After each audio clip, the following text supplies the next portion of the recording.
Hello guys! So ngayon tuturuan ko kayong mag-assemble ng ganitong tumbler na hindi pa set ang lahat. Ganito. Tingnan natin guys yung kanyang loob. Ayan, may straw. Tapos may ganito siya lagayan ng straw. Tapos ito yung sinusuyupan. Saka may previous pa siya ito yung dinidikit dito sa tumbler.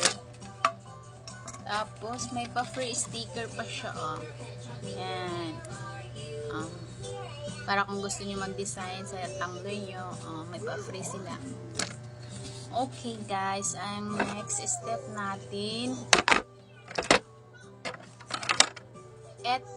ito dapat nasa baba siya. Ayan guys, ito yan. Tapos dito, lalagayan natin ng straw.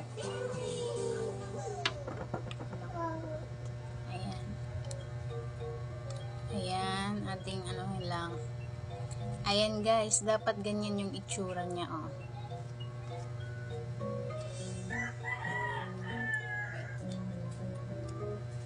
Ayan guys, okay. Tapos, ilagay natin siya dito sa tumbler.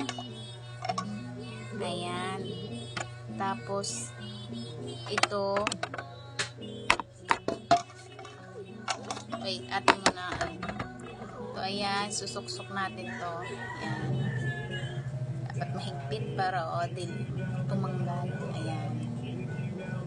Ayan guys, ganito na yung kinalabasan niya. Tapos, ilagay na natin sa tumbler. Tapos,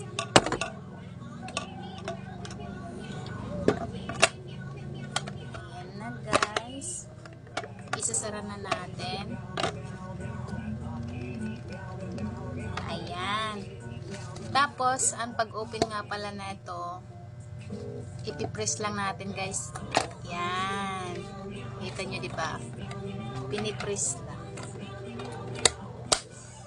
Ulit-ulit natin. Ayan. Diba? Magic. Ayan. Tapos, suyop na.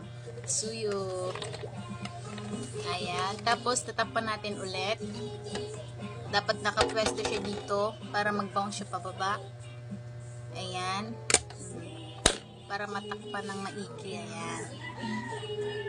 Ganun lang siya guys. Ito sa akin wala siyang lock.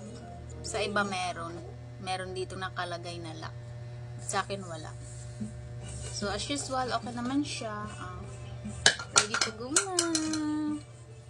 Yun lang guys. Sana may natutunan kayo. Thanks for watching. Bye bye.